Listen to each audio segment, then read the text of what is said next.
Hi, friends. It's Katie. I hope everyone is doing well at home and getting used to the virtual learning. So, I wanted to give a couple of reminders of some of the breathing exercises we do in our class.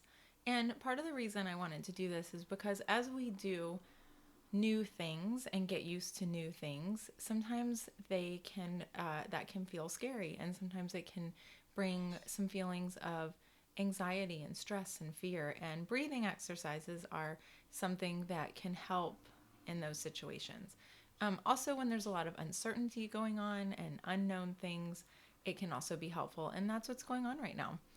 So, just wanted to give some reminders of some of the breathing activities that we do at school, and hopefully they will help you at home as you are getting used to all of this new feeling of virtual school. And also, a great time to use breathing activities or breathing exercises is when you are about to start to sit down and do some work. So, you're about to start reading or about to do a math activity, about to do some writing, and you want to make sure that you can concentrate.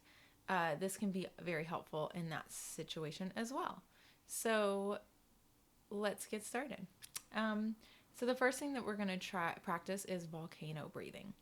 So with volcano breathing, we start by bringing our hands here to our prayer position at our heart center, and we breathe. As we breathe in, we move our hands up.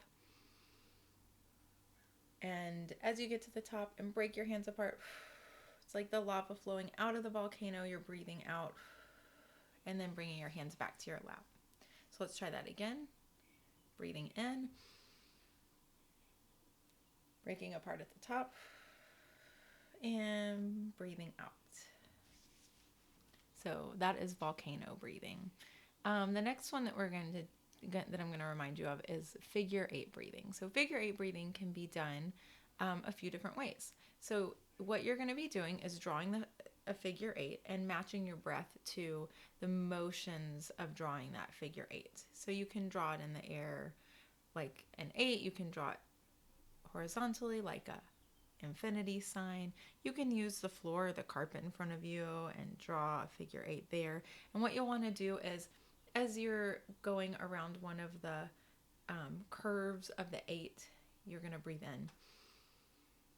And then as you come down, breathing out. And as you go back up, breathing in, and around and down, breathing out. If you're doing it like this, you can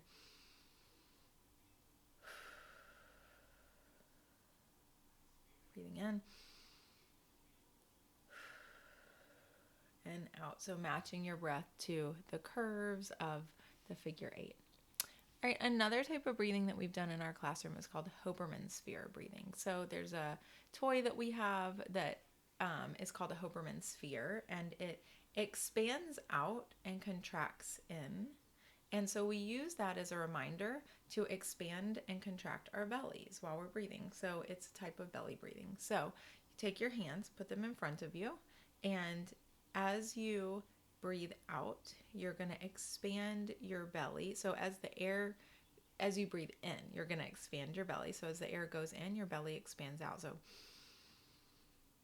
and then breathing out, your belly contracts, your hands come back together, and we're using this as that reminder to expand our bellies as we breathe in and contract our bellies as we breathe out. And you might notice that I'm doing most of my inhales through my nose and my exhales through my mouth. That is also a technique for relaxation and for sending a signal to your nervous system, your brain, your mind, just to calm down, help your body settle. Okay, the next one, mountaintop rainbow twist. So it's going to start similarly to volcano breathing. And so you start like this and breathe in. And then as you break apart at the top, your arms are going to go into a curve like a rainbow, and you're going to twist around as you breathe out. And do a nice gentle twist for your back. And then come back to the center. And then again on the other side. Breathing in, releasing at the top, twisting, and breathing out. And coming back to the center.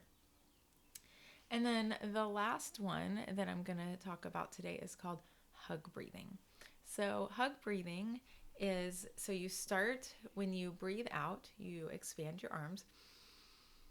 And then when you breathe out, in, you expand your arms. And then when you breathe out, give yourself a nice big hug.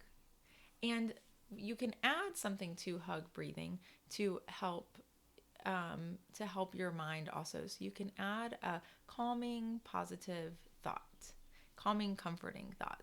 And so it can really be anything. It can be, I'm safe, everything's okay, I've got this, I can do this, I'm so smart, I am wonderful. Whatever type of comforting thought you would like to add to your hug breath, you can add that in as you're hugging yourself. So you breathe in and expand your arms out, and then breathe out and give yourself a nice big hug and add in that calming, comforting thought if you would like, or just enjoy the hug. And so those are some reminders of the breathing activities that we have done in school so far, and hopefully they can help you to, as you go on this adventure of newness with virtual learning and Zoom calls and doing your assignments on Seesaw. And if any fear or nervousness or anxiety comes up, try integrating some of these breathing activities to help you through your day.